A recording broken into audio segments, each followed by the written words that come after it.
Hi అండి. ఈరోజు మన వీడియోలో మేక తలకాయ కూరని ఎలా ప్రిపేర్ చేసుకోవాలో చూసేద్దాం. చాలా సింపుల్ వేలో ప్రిపేర్ చేస్తాను. ఇది ఎవరైనా తినగలిగే హెల్దీ రెసిపీ అన్నమాట. ముఖ్యంగా బాలింతలకి ఇది చాలా మంచిది. మనం ఈ తలకాయ కూర తిన్నప్పుడు ఆ పాలు పడతాయి కదా, అవైతే పిల్లలకి ఇచ్చినట్లయితే తలలు నిలబడవు కదా, 5వ మంత్ వరకు వాళ్ళకైతే చాలా మంచిదన్నమాట. తల త్వరగా నిలబడుతుంది అంటారు. దీన్ని అయితే ఫస్ట్ వాష్ చేసుకొని ఉప్పు వేసుకొని ఒక అరగంట పాటు ఉడికించి పక్కన పెట్టుకోవాలి. తర్వాత స్టవ్ పైన కడాయి పెట్టుకొని 2 టేబుల్ స్పూన్ల ఆయిల్ వేసుకొని బిర్యానీ స్పైసెస్ వేసుకోవాలి. ఇప్పుడు సన్నగా తరిగిన ఒక ఉల్లిపాయను వేసుకుని మంచి కలర్ మారే వరకు ఫ్రై చేసుకోవాలి. ఇప్పుడు ఇందులో ఒక 1/2 టీ స్పూన్ వరకు పసుపు కూడా వేసుకొని ఫ్రై చేసుకోవాలి. ఒక పెద్ద టేబుల్ స్పూన్ అల్లం వెల్లుల్లి పేస్ట్ వేసుకొని పచ్చివాసన పోయే వరకు సిమ్మర్లో పెట్టుకొని ఫ్రై చేసుకోవాలి.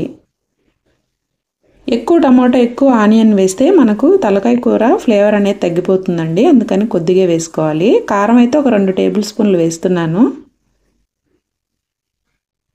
నాన్ వెజ్ రెసిపీస్ కారం ఎక్కువ ఉంటేనే మనకు బాగుంటుంది. ఇప్పుడు కాస్త ధనియాల పొడి, కొంచెం గరం మసాలా పౌడర్ కూడా వేసుకొని ఒకసారి బాగా కలిపేసుకోవాలి.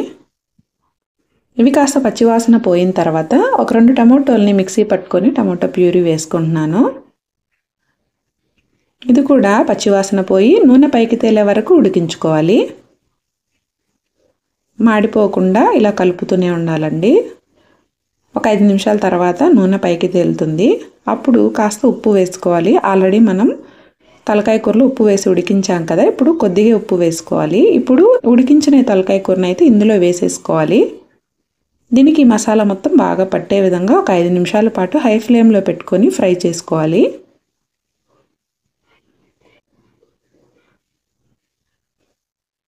మరి ఎక్కువ గ్రేవీ, ఎక్కువ టమాటో, ఎక్కువ ఆనియన్ వేసేస్తే తలకాయ కూర ఫ్లేవర్ అనేది పోతుందన్నమాట.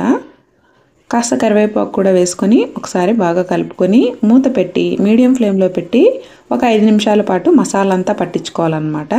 ఆల్రెడీ మనకు ఈ కర్రీ అనేది ఉడికిపోయింది కాబట్టి ఒక 5-10 నిమిషాలు ఉడికించుకుంటే సరిపోతుంది.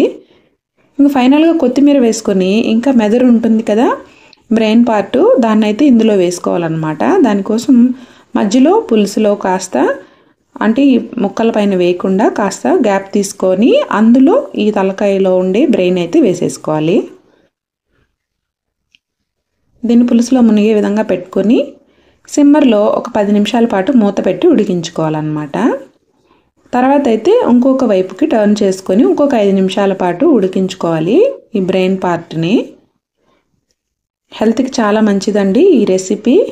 ఇది మనకు కాలుస్తారు కాబట్టి మంచి స్మోకీ ఫ్లేవర్ వస్తుంది. పొయ్యి మీద చేసినట్లే ఉంటుంది కర్రీ కూడా. బాలింతలకి ఎక్కువగా పెడుతూ ఉంటారు. చిన్నపిల్లలకి పాలు పడతాయి, ఇంకా తల మెడలంతా బాగా నిలబడతాయని చెప్తూ ఉంటారనమాట. వీడియో నచ్చితే లైక్ చేయండి.